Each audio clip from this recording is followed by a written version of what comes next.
Good day everyone, good day sir. I'm Eliza Emerens and I will present Barangay History in Lipa City.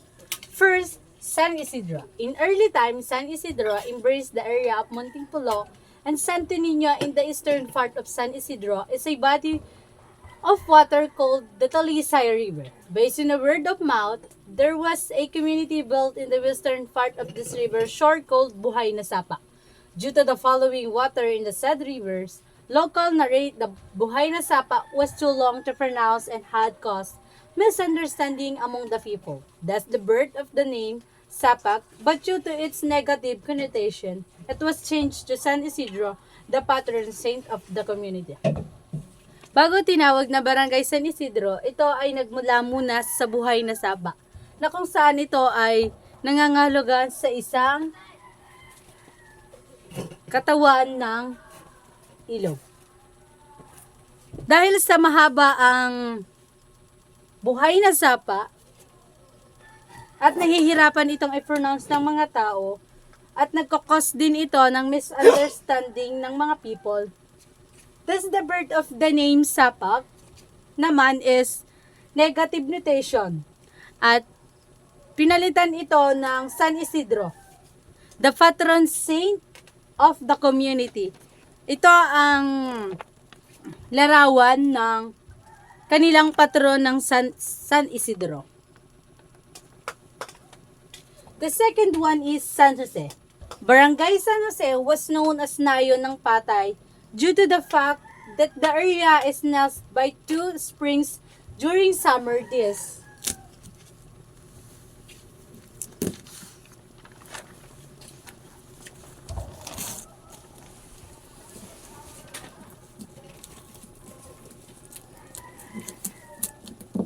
This body of water come alive while they die. On the rainy day, the main reason why the place is referred to as Patay, people got used to calling the place Patay, which was spurred by others due to a different interpretation.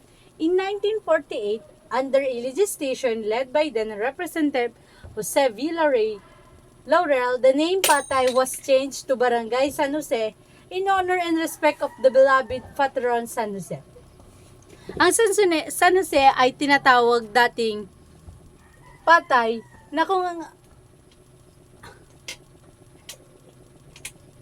na ito ay tawag ng mga tao sa nakatira doon. Noong panahon ng pamumuno ni Jose V. Laurel ay pinalitan ang Barangay Pata ng pangalang Barangay San Jose to honor and respect the beloved patron San Jose. And this is the picture of the patron San Jose. Siko. Siko was initially a part of Barangay Tambo because of the Siko. As the population and area, Siko was given separate intel of barangay. The name Siko was adopted from the curved shape like an elbow coming from Banay-Banay going to Tambo. Ang Siko ay dating parte ng Barangay Tambo dahil sa rami ng populasyon, ito ay hinati at tinawag itong Siko na kung saan ang kalsada ay hugis curved shape like an elbow. Like this shape of elbow. Coming from Banay-Banay going to Tambo. The next barangay is Santo Niño. Santo Niño was formerly known as Sitio Bubuyan, situated at the foot of Malarayan and formerly part of Barangay Sapak, San Isidro. A huge part of Barangay Santo Niño is planted with prominent crop buboy, a tree that produces that kind of cotton being made in Pilong. The barangay was called Sitio Bubuyan due to the presence of this tree in most of the yards. Santo Niño was formerly known as Sitio Bubuyan. Sinasabing buboy ay ang bunga ng isang puno na kung saan ang loob ng bunga ay may mga cotton. Itong mga puting ito ang buboy na sinasabi.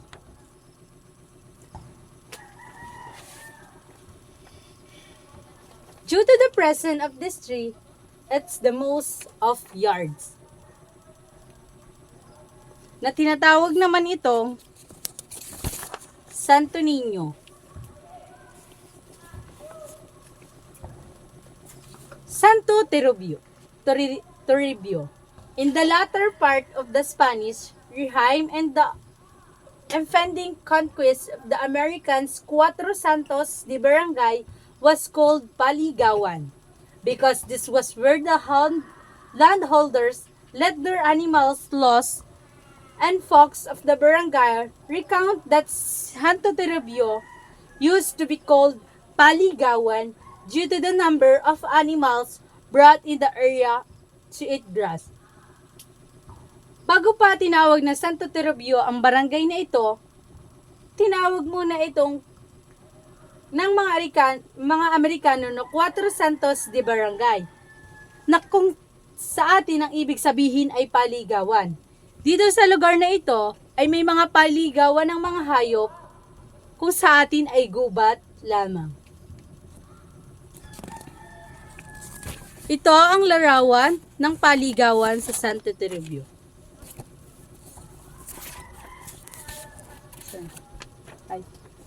Ito ang kanilang Santo Toribio na patron.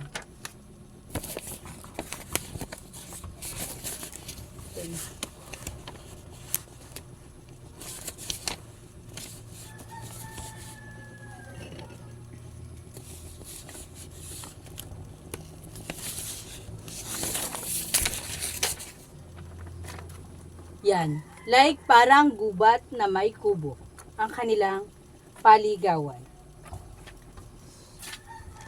The next barangay is continuation of Santo Toribio. In the same year with San Celestino, Barangay Santo Toribio was part of Tayabas, Quezon. In the course of negotiation, it was settled that the western part of Ilog Buluhan be accorded to the city of Lipa. The barangay was named thereafter one of this negotiation, Toribio. Next barangay is San Lucas. There was one married couple who arrived at the area carrying an image of San Lucas. In those times, the locals believed that said image was miraculous since the sick of who come to it and for help were healed.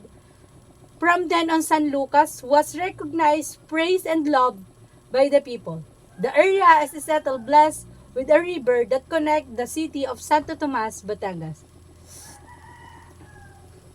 Bago tinawag na Barangay San Lucas, barangay na ito ay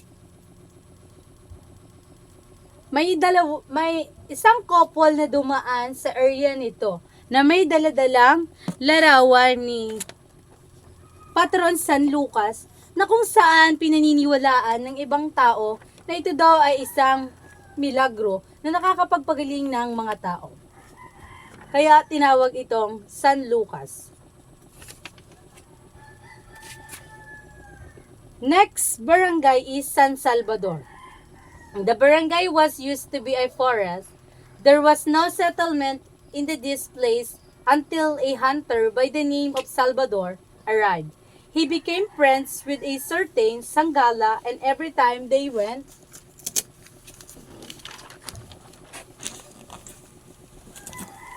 hunting, they well met at a spot near an uprooted tree. Not long after they decide to uproot the huge tree and clean the place to build their house. Years pass and the people in the area grow in number. They call the place Buwal. From the uprooting of trees or pagbubuwal. Later, it was named San Salvador from the name of the first person who alive in the area. It was officially pronounced as a barangay in 1928.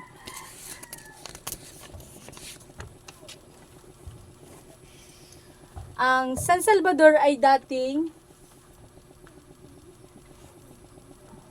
dating kagubatan na kung saan merong mga tao na nagbubuwal dito ng mga puno upang gamitin sa pagpapagawa nila ng kanilang bahay. Pagkatapos noon ay pinangalanan ng barangay na ito ng San Salvador na kung saan na pangalan ito ng unang tao na nirahan sa barangay na ito. At ito ay officially pronounced as a barangay noong 1929. Ito ang sinasabing pagbubuwal ng lupa na kung saan ay simula ugat hanggang kaduluhan ng puno ay hinuhukay para makuha nila ito ng buo. San Sebastian, a city referred to as Balagbag, was initially a part of Barangay Mataas na Lupa and became a separate barangay in 1951 due to the increase of population. In 1974, it was settled that the name of Balagbag should be changed due to the negative vibes brought about the term meaning opposite or lack of unity. Thus named the place after patron saint of the city, San Sebastian. Bago tinawag na San Sebastian ang barangay na iyon, siya muna ay tinawag na Balagbag, na kung saan ito ay parte ng Barangay Mataas na Lupa.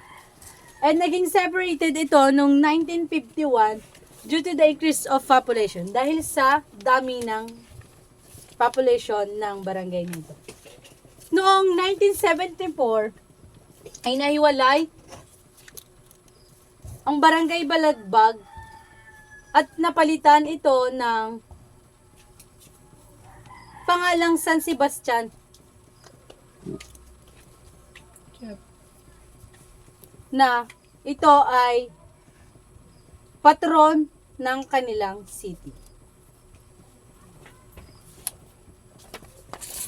Ito ang larawan ng patron saint of the city, San Sebastian. The next barangay is Talisay. Barangay Talisay adopt its names from the tree of Talisay that was abundant in the area back in the old days. It was also in the tree that an image of San Jose was found between 18,000 and 1850. This miraculous event was the main reason why San Jose became the patron of the resident of Barangay Talisay.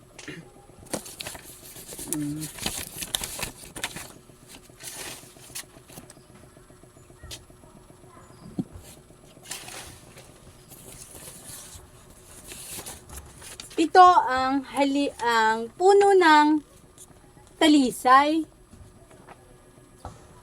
na kung saan marami ang barangay na ito ng puno na ganito.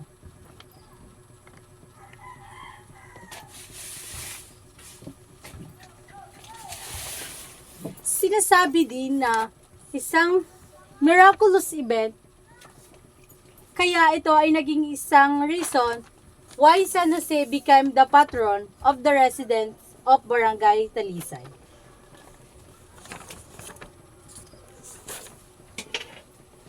The next one is Tambo.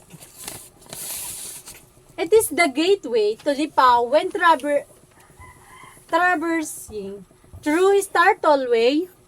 The progressive barangay of Tambo has its unique history that can be traced back to the Spanish regime when a lot of foreign soldiers arrived in the city.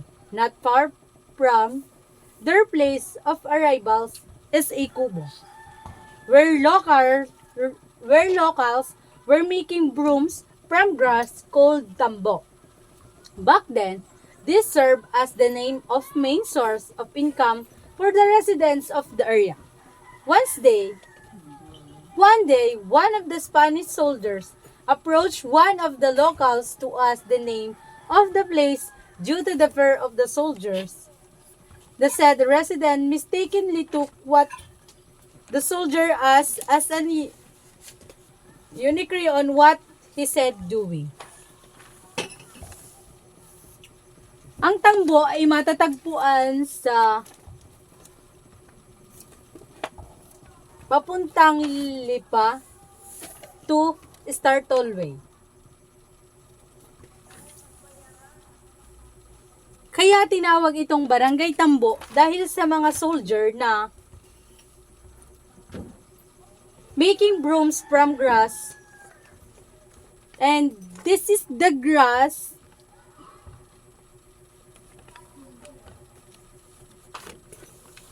and this is the main source of income for the residents of the area.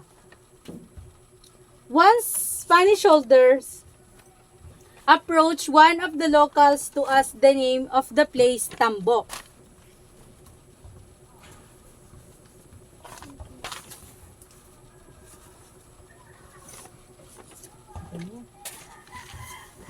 The next barangay shaking for the local answered, Tambo, Tambo. From then, the barangay was named Tambo. Next barangay is Tangob. In the old times, Tangob was known for axing stones called silyar.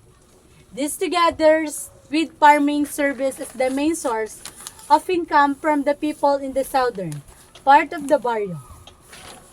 It then became the tradition that every stone they exceed will be turned upside down or taob in Filipino. Due to the repeated saying of taob, local decide to adopt this name of the barangay as well. Time passed and resident knows that the name taob was not too pleasant to the earth. They decide to change the name to Tangob instead.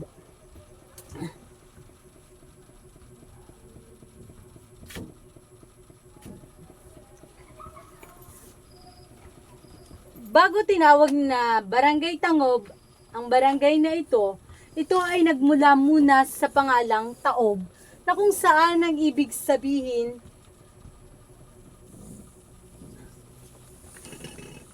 ay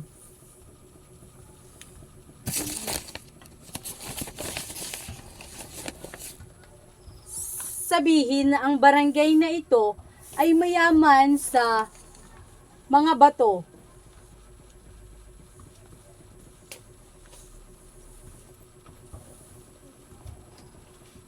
Makalipas ang ilang mga taon, resident knows that the name Taob ay hindi daw magandang pakinggan sa ating tenga. Nag-decide ang mga tao na palitan ito na Tangob.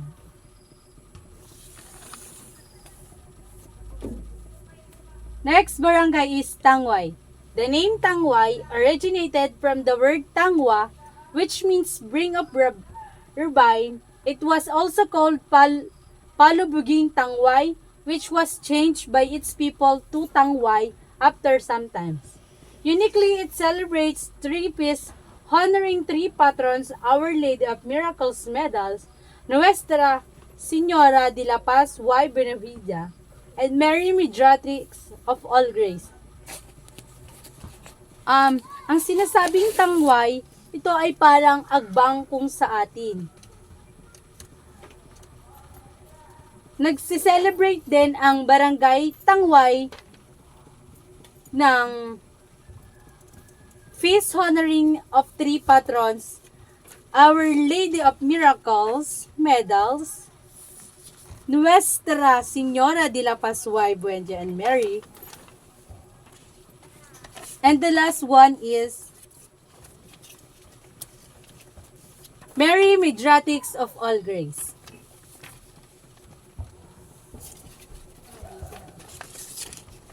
This is the 3 patrons celebrate Barangay Tangway.